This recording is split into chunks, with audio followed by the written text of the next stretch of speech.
Mr. Trump, can I ask you about the U.S. has just concluded an international trade agreement with 11 countries in the Pacific. You've said that you'd rather have no deal than sign the one that's on the table. It's a horrible deal. Most economists that trade has boosted growth, and every single post-war president has supported the expansion of international trade, including the last 3 Republican presidents. Why would you reverse more than 50 years of U.S. trade policy? The TPP is a horrible deal. It is a deal that is going to lead to nothing but trouble. It's a deal that was designed for China to come in, as they always do, through the back door and totally take advantage of everyone. It's 5,600 pages long, so complex that nobody's read it. It's like Obamacare. Nobody ever read it. They passed it. Nobody read it. Had to look at the mess we have right now, and it will be repealed. But this is one of the worst trade deals, and I would, rather not have it. With all of these countries and all of the bad ones getting advantage and taking advantage of what the good ones would normally get, I'd rather make individual deals with individual countries. We will do much better. We lose a fortune on trade. The United States loses with everybody. We're losing now over $500 billion in terms of imbalance with China, $75 billion a year imbalance with Japan. By the way, Mexico, $50 billion a year imbalance. So I must say, Gerard, I just think it's a terrible deal. I love trade.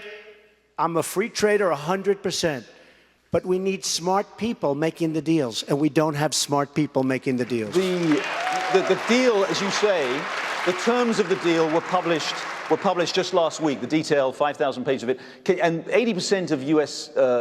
trade with countries in the Pacific now, these 11 countries, is actually tariff-free. And the trade deal only affects the other 20%.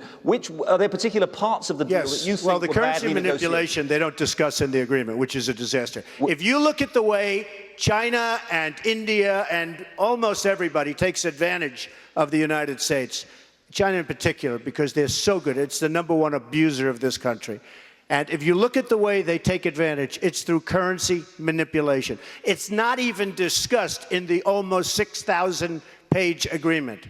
It's not even discussed. It was a separate, and as you understand, I mean, you understand very well from the Wall Street Journal, currency manipulation is the single great weapon people have. They don't even discuss it in this agreement. So I say it's a very bad deal, should not be approved. If it is approved, it'll just be more bad trade deals, more loss of jobs for our country. We are losing jobs like nobody's ever lost jobs before. I want to bring jobs back into this country. Hey, Gerard, you know, we might want to point out China's not part of this deal. Yeah. True. It's true. Yeah. That's right. That's right. Before we get a little bit off kilter isn't that part of the problem, if I may say, Senator, that if this deal is not ratified by the U.S., by the Senate, then it would actually give China an opportunity to grow its economic leadership, which it's been seeking to do. And if the U.S. is unable to take part in this trade deal with these countries in Asia, China will take the lead. There is an argument that China doesn't like the deal because in us doing the deal, we'll be trading with their competitors. You're exactly right. But I think we've sort of missed the point a little bit here. There is an important point, though, about how we discuss these trade treaties that I do agree with Mr. Trump on. We should negotiate from a position of strength, and we also should negotiate using the full force and the constitutional power that was given to us.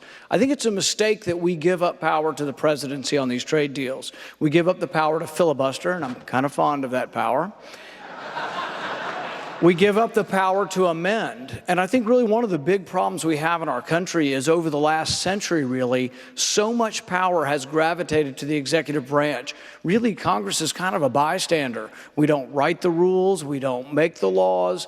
The executive branch does. So even in trade, and I am for trade, I think we should be careful about giving so much power to the presidency. Thank you. Thanks, Senator.